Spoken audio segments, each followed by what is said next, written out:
The message came on a quiet Tuesday morning in 2145.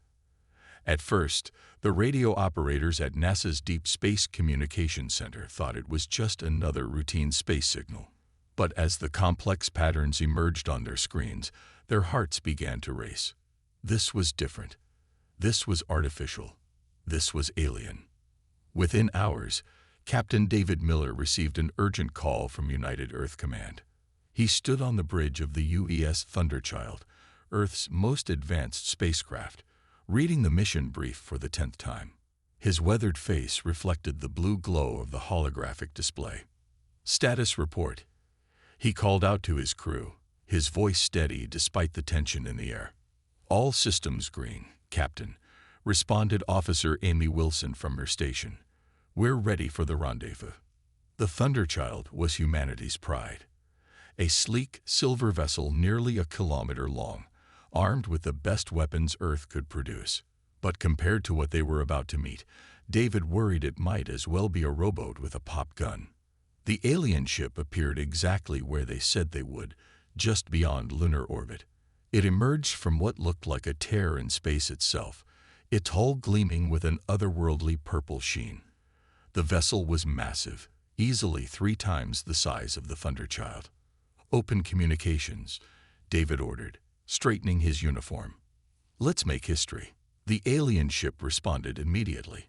A holographic screen materialized in the center of the bridge, showing a creature that made several crew members gasp. The alien had gray-blue skin, 4 eyes arranged in a diamond pattern, and what appeared to be gill-like structures on its neck. I am Supreme Commander Zextal of the Zarkax Empire. The creature spoke in perfect English, its voice seemingly coming from everywhere at once. We have been watching your species with great interest. David stepped forward, maintaining his composure. I am Captain David Miller of the United Earth ship Thunderchild. We come in peace and welcome. Peace. Zextal interrupted, its upper eyes narrowing. What an amusing concept from a species so primitive. We do not come for peace, Captain Miller. We come to claim what is ours. The bridge fell silent. David's hand instinctively moved toward the weapons console. I don't understand, he said carefully. Your planet is rich in resources we require. Your technology is primitive. Your defenses laughable. The Zarkax Empire claims Earth as its newest mining colony. Surrender now, and we will ensure your species' survival as our workers. David's jaw tightened, and if we refuse? The alien's mouth curved into what might have been a smile, revealing rows of sharp teeth. Then we will take what we want anyway, and your species will not survive to see its next solar cycle. Before David could respond, multiple alarms blared across the bridge. Officer Wilson's fingers flew across her console. Captain. 3 more ships just appeared. They're charging weapons. This was never a diplomatic mission, David realized aloud. It was an ambush. Battle stations. Shields up. The first blast from the alien ships hit like a hammer from God. The Thunderchild's shields, humanity's best defense, crumbled in seconds. The second blast tore through their hull like it was paper. Engineering reports critical damage, shouted Officer Wilson. We're venting atmosphere on decks 3 through 7. David grabbed his command chair as the ship shuddered. Send the emergency broadcast. Earth needs to know. Launch all data buoys now. The Thunderchild's computer automatically began transmitting everything they had learned about the alien ships, their weapons, their technology, their intentions. Even as the ship began to break apart, its crew fought to ensure Earth would have every scrap of information they could provide. It has been amusing, Captain Miller. Zextal's voice came through the failing communications system. Your species' defiance will be remembered as a brief footnote in our history. The last thing David saw before the bridge exploded was Officer Wilson successfully launching the final data buoy toward Earth. He smiled, knowing that humanity wouldn't go down without a fight. The Zarkax Empire had just made a terrible mistake. They had given humanity a reason to unite, to fight, and to show the galaxy what humans were truly capable of when pushed too far. As the Thunderchild broke apart in space, its scattered debris carried with it the seeds of humanity's revenge. The Zarkax Empire had expected an easy conquest. Instead, they had just started a war they weren't prepared to fight. Back on Earth, as the data from the Thunderchild began pouring in, engineers and military leaders were already gathering. Among them was Karen Foster, a brilliant engineer who would soon change the course of human history with her response to this attack. The real battle was about to begin. Karen Foster hadn't slept in 3 days. Her office at the Global Defense Institute was covered in holographic designs and paper sketches. Coffee cups littered her desk, and her red hair was tied back in a messy ponytail. But her eyes were bright with determination as she stared at the massive design floating in front of her. "They think we're primitive," she muttered, adjusting part of the blueprint with a wave of her hand. "Let's show them what primitive humans can do." The loss of the Thunderchild had shaken humanity to its core. But among the ship's final transmissions was priceless data about the alien technology. Karen and her team had spent weeks studying every detail, every scrap of information about the Zarkax weapons and shields. The door to her office slid open, and Admiral John Stone walked in. He was a tall man with gray hair and stern features that had grown more serious since the alien attack. "Please tell me you have something, Dr. Foster," he said, looking at the hologram. Karen smiled and pressed a button. The image expanded, showing a massive battleship unlike anything Earth had built before. "I give you the Titan Project, Admiral. Our answer to the Zarkax threat." The Admiral walked around the hologram, studying it carefully. "It's huge. 5 kilometers long," Karen explained, her voice growing excited. "But size isn't what makes it special. Look at this." She zoomed in on specific sections. "We've reverse-engineered some of the alien technology from the Thunderchild scans. But we're not just copying it. We're improving it." She pointed to the ship's main weapons. "These are quantum displacement cannons. They don't just hit the target. They temporarily shift part of it into another dimension. No shield can stop that because there's nothing to stop. We're not trying to break through their defenses. We're going around them completely." Admiral Stone's eyes widened. "Is that possible?" "We tested a prototype yesterday. It worked better than we hoped." Karen moved to another section. "The hull is made of self-repairing nanomaterials. The ship has an AI core more advanced than anything we've ever built. And here's the best part. We're using their own shield technology against them." She showed him the engine design. "They think we're primitive because we use different science. But that's our advantage. We're combining their tech with our primitive solutions in ways they'd never think of. They're too set in their ways, too sure of their superiority." The Admiral studied the plans for a long moment. "How long to build it?" 2 years in lunar orbit. We'll need every resource we can get, but I've figured out how to use automated construction systems to speed up the process." 2 years. The Admiral frowned. "The Zarkax could return any day." "Then we'd better start now," Karen said firmly. "This is our best shot, Admiral. Maybe our only shot." The next day, Karen presented her design to the United Earth Council. The chamber was packed with representatives from every nation, all united by the common threat. As she explained the Titan Project, she could see hope returning to their faces. The vote was unanimous. Within a week, the lunar shipyards were activated. Resources poured in from every corner of Earth. Countries that had once been enemies now worked side by side. The Titan Project became humanity's greatest cooperative effort. In orbit around the Moon, massive construction robots began assembling the frame of the largest ship humanity had ever built. Karen moved her entire team to the lunar base, working around the clock. Every day brought new challenges, but also new breakthroughs. 6 months into construction, they had their first major success.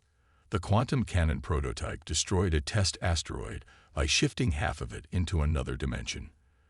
The remaining half collapsed in on itself, proving the weapon could work against even the largest enemy ships. 1 year in, the hull was taking shape, It was a sight that inspired awe in everyone who saw it. The Titan would be shaped like an ancient naval battleship, but scaled up to cosmic proportions. Its dark, angular form would strike fear into any enemy. Karen stood at the observation window of the lunar base, watching the construction robots work. Next to her was a picture of the Thunderchild's crew. "We won't let your sacrifice be in vain," she whispered. A junior engineer rushed into the room. "Dr. Foster, the AI core just came online. It's asking for a name." Karen smiled. Earth's greatest weapon was taking shape, and with it, humanity's hope for survival.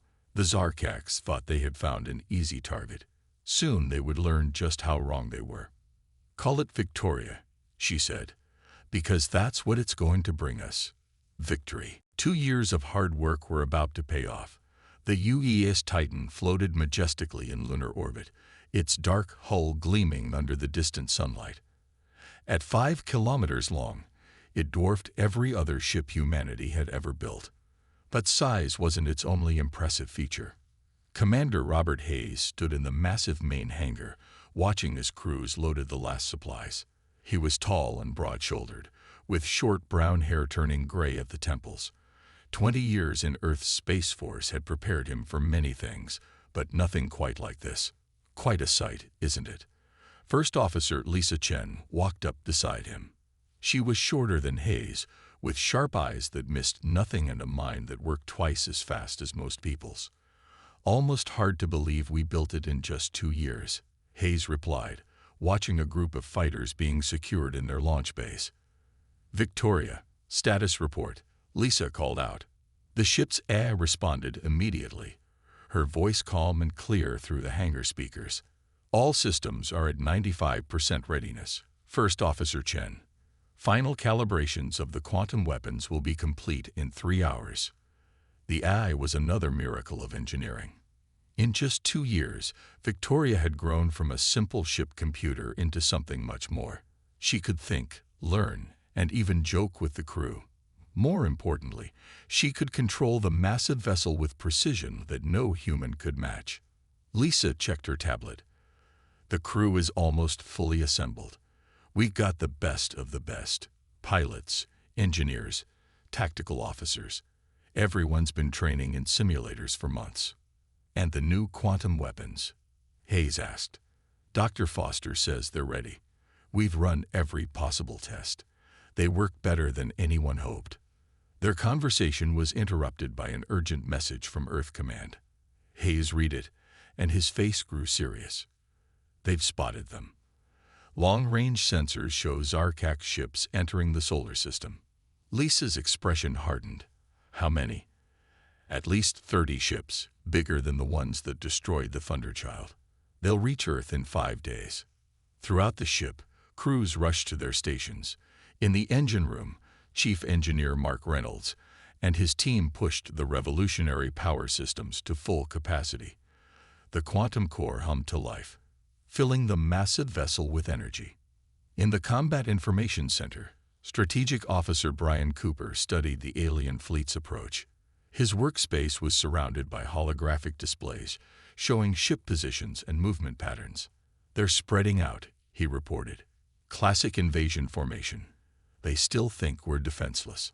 On the bridge, Hayes took his command chair.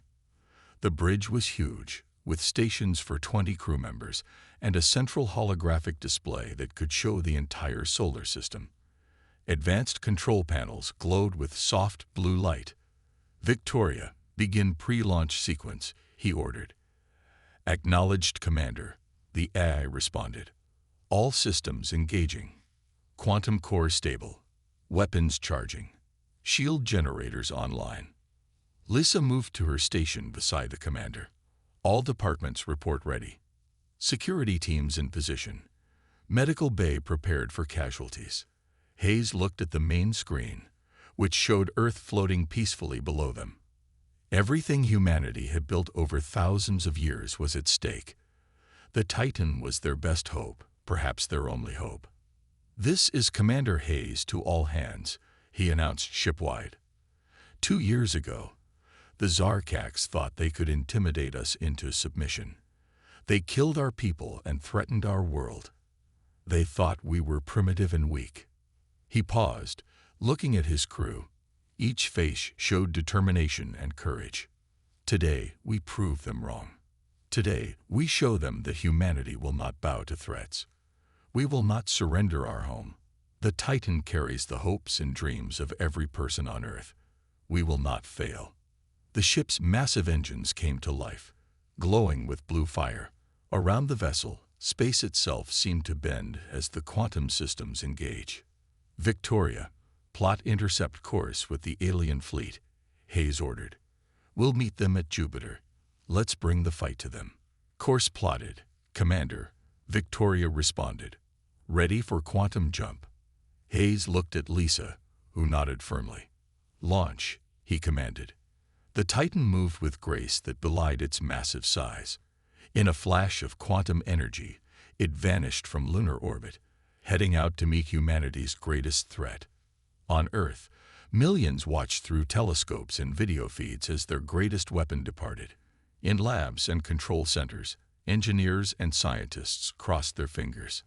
In homes and schools, people prayed for victory. The real test of the Titan was about to begin.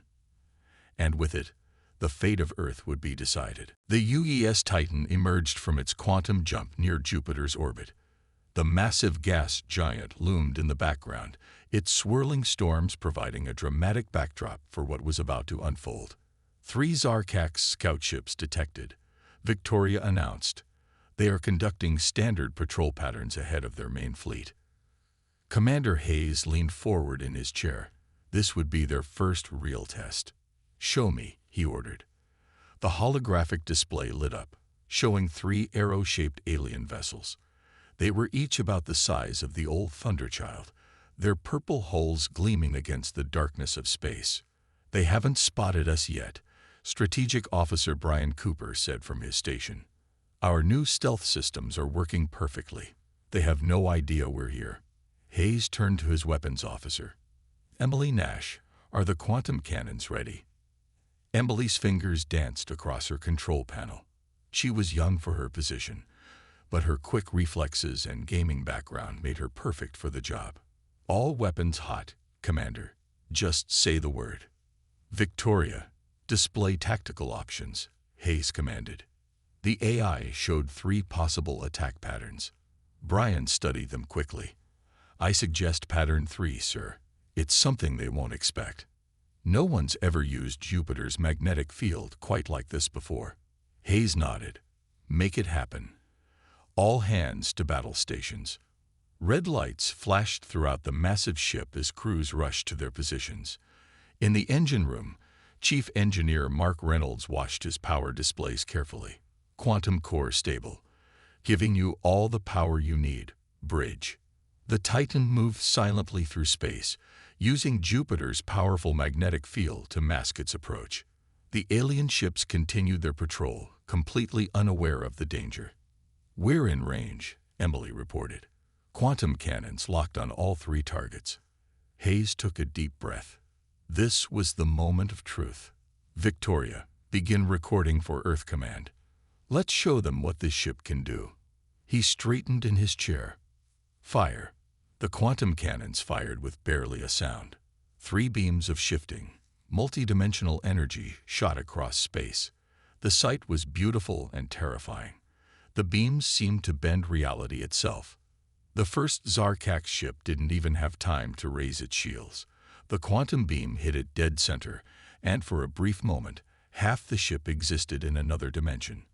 When the beam faded, the ship collapsed in on itself like a crushed paper cup. First target destroyed. Emily shouted, her voice excited but professional. The other 2 alien ships finally noticed they were under attack. They tried to raise their shields and returned fire, but they were too slow. The second quantum beam caught another ship as it tried to turn. The result was the same. A sudden dimensional shift, followed by catastrophic collapse. The third ship managed to fire once, but the Titan's advanced shields easily absorbed the blast. Moments later, it joined its companions in destruction. All 3 targets eliminated, Victoria reported calmly. No survivors detected. Our shields are at 98% power. The bridge crew sat in stunned silence for a moment. They had just destroyed 3 advanced alien warships without taking any significant damage. Play back the sensor data, Hayes ordered. I want to make sure we learn everything we can from this engagement. As they studied the battle footage, Brian pointed out something interesting. Look at their reaction time. They're too dependent on their standard tactics. They don't know how to handle something completely new. Lisa nodded. They've been the strongest for so long, they've forgotten how to adapt. That's our advantage. Suddenly, Victoria's voice cut through their discussion. Alert! Multiple quantum signatures detected. The main Zarkax fleet has altered course. They're heading directly for us. Hayes smiled grimly. Good. We've got their attention. Now they'll see what humanity is really capable of. He turned to his crew. This was just the beginning. Those were scout ships. Now we face their real warriors. But we've proved our weapons work. We've proved we can fight them. The massive view screen showed dozens of alien ships approaching. They were larger and more heavily armed than the scouts. But no one on the Titan's bridge showed any fear. Battle stations, Hayes ordered. Emily, prepare all weapons. Brian, calculate attack pattern delta. Victoria, begin power distribution for major combat operations. The Titan turned to face the oncoming fleet, its quantum cannons glowing with power. The real battle was about to begin, and humanity's greatest weapon was ready. In the distance, Jupiter's storms raged on, about to become the backdrop for a battle that would change the course of human history. After the battle at Jupiter, the Titan chased the retreating Zarkax fleet toward Saturn. Commander Hayes had a plan. The planet's famous rings would give them the perfect place to fight. They're following us. First Officer Lisa Chen reported, watching the enemy ships on the main screen. 35 capital ships, all bigger than anything we faced at Jupiter. Commander Hayes nodded. The Titan glided between chunks of ice and rock in Saturn's rings, using them as natural cover. The rings stretched out like a giant disk of floating debris, perfect for hiding a ship, even one as large as the Titan. Victoria, how are our systems? Hayes asked. All systems at optimal levels, Commander, the AI responded. The ring particles are interfering with enemy sensors exactly as predicted. Emily Nash, at the weapons station, studied her displays carefully. During the last battle, she had noticed something important about the alien shields. Sir, I think I found a weakness in their defense systems. They have a 0.2-second delay when changing shield frequencies. Hayes leaned forward, interested. Can we use that? Yes, sir. If we time our quantum cannons just right, we can hit them during that delay. Their shields won't help them at all. Brian Cooper, the strategic officer, added his thoughts. We can use the rings to split their fleet. Make them come at us in smaller groups. Hayes smiled. This was why humans were so dangerous.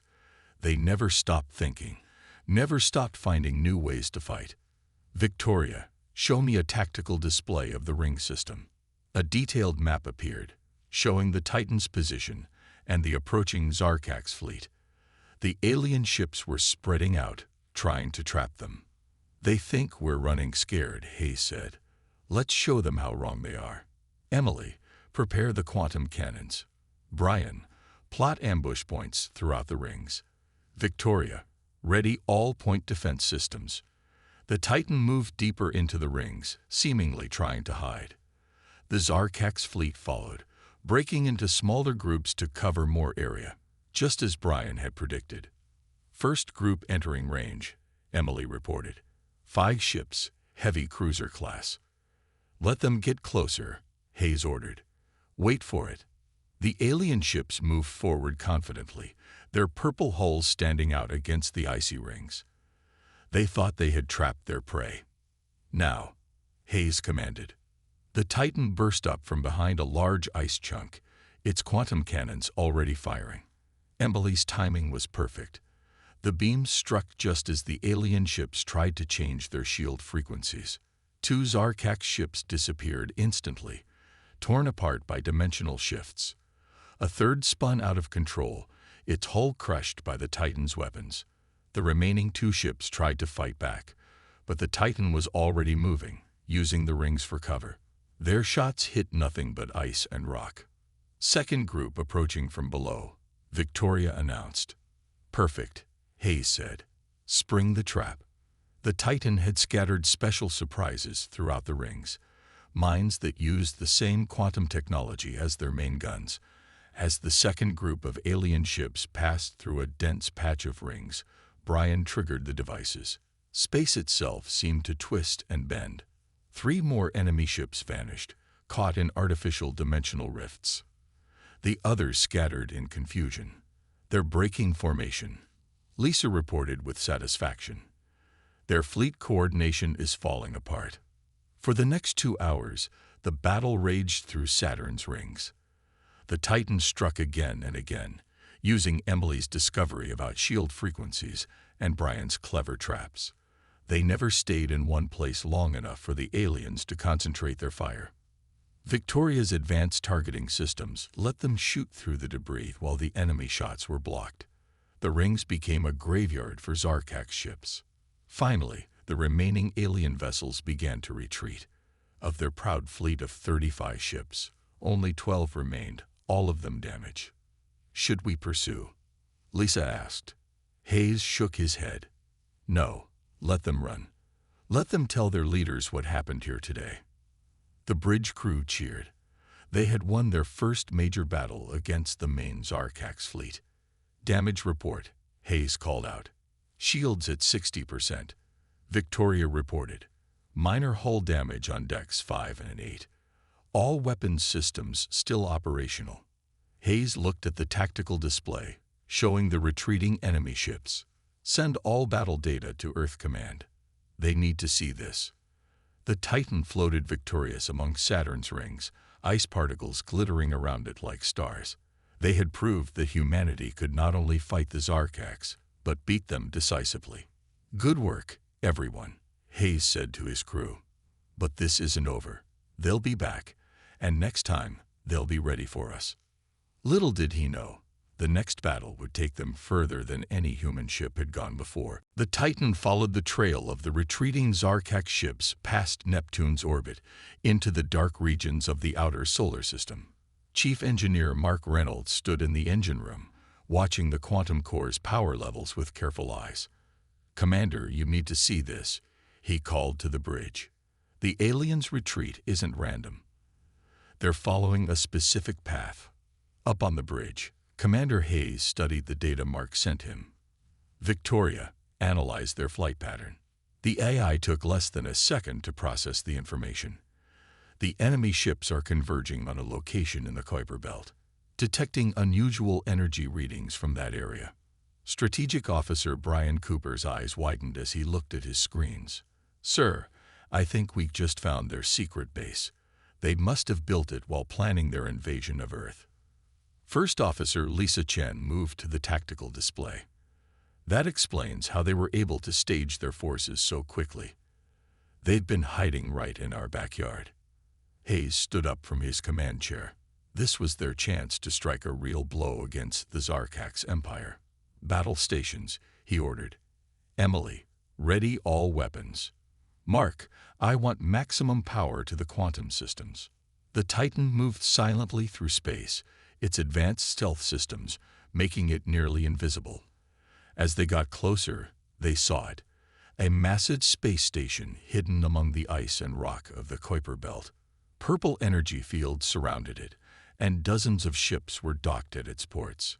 "Their whole invasion force must be based here," Lisa said quietly.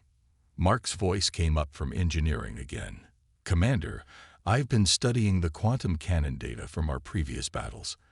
I think I can modify the weapons to create an even larger dimensional shift, if we hit their base with it." "Do it," Hayes ordered. "How long do you need?" "Give me 30 minutes. Those 30 minutes felt like hours. The Titan held position behind a large ice rock, watching as damaged Zarkak ships limped into their base for repairs. Finally, Mark called back. "Modifications complete. But sir, we'll only get one shot at this. Using this much power could burn out our quantum systems." Hayes looked at his crew. They all nodded, ready to take the risk. "Emily, target the center of their base. Victoria, divert all non-essential power to the quantum cannons." "Target locked," Emily reported. "Ready to fire on your command." Hayes took a deep breath. "Fire." The modified quantum cannons fired, their beams combining into one massive stream of energy. The shot crossed the space between the Titan and the alien base in seconds. What happened next was beyond anything they had seen before. The dimensional shift effect was enormous. Half of the Zarkak's base simply vanished, shifted into another reality. When the effect ended, the laws of physics took over. The remaining half of the station collapsed, taking with it all the docked ships and supplies. "Direct hit," Emily shouted. "The base is breaking apart." The few Zarkak ships that survived tried to flee, but they were too damaged and disorganized to fight.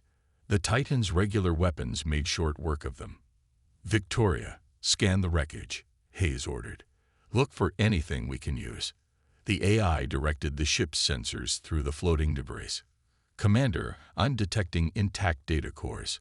We can recover their military information, including the location of their homeworld." "Send out the recovery drones," Hayes commanded. "Let's see what secrets the Zarkaks have been keeping." As the drones worked, the crew watched the remains of the alien base drift apart. They had just destroyed the Zarkaks Empire's main forward operating base and captured their military data. It was a victory beyond anything they had hoped for. Mark called up from engineering, his voice tired but proud. "The quantum core is stabilizing. Sir, we can still fight if we need to." Hayes smiled. Human engineering had once again exceeded expectations. "Well done, everyone. Lisa, prepare a report for Earth Command. They'll want to know about this." The recovered data would prove invaluable. Not only did it contain the location of the Zarkak's homeworld, but it also revealed that the Empire was not as strong as they pretended to be. They had bet everything on a quick conquest of Earth. "Take us home, Victoria," Hayes ordered. "Earth will want to plan our next move carefully." As the Titan turned back toward the inner solar system, the crew felt a new sense of confidence. They had proved that humanity could not just defend itself, but take the fight to the enemy.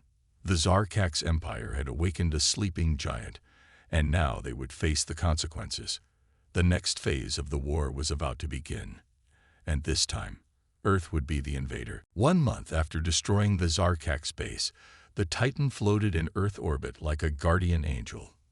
On its hull, fresh battle scars told the story of humanity's greatest victory. Commander Hayes stood at the observation deck, looking down at the blue planet below. "Message from Earth Command," Victoria announced. "The Zarkak's empire has sent a diplomatic request. They want to discuss peace terms."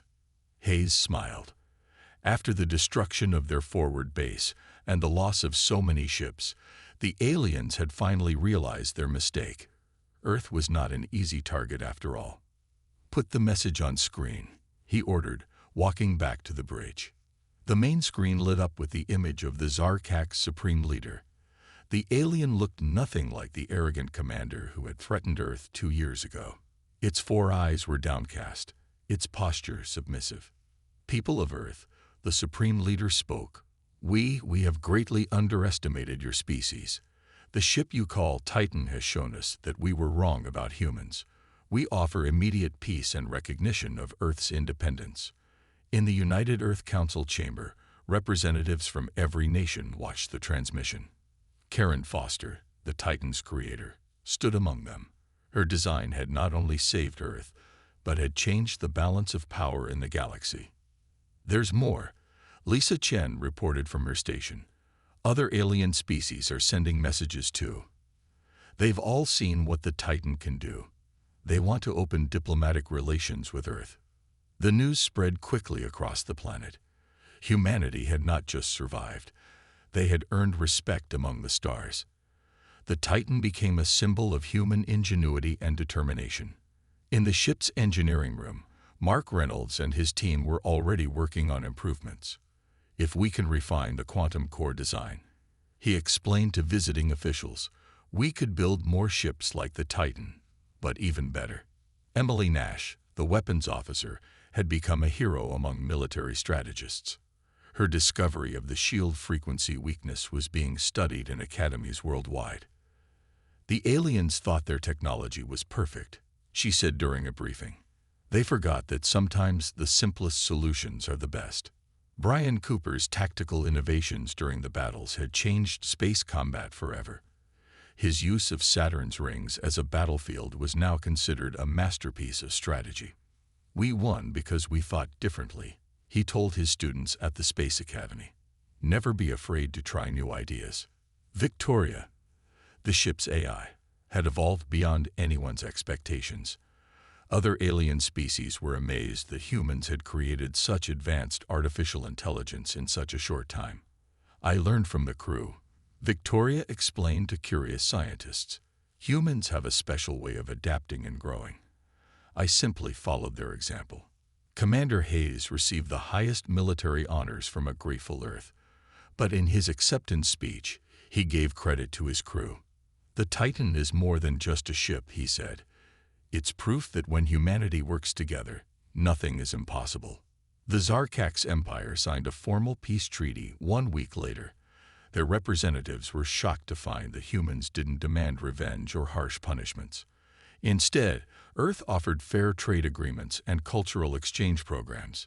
This is why you beat us, one Zarkax diplomat admitted to Lisa Chen. We only knew how to conquer. You know how to build something better. The Titan's success led to a new age of human space exploration. Using the knowledge gained from their victories, Earth began building a fleet of advanced ships.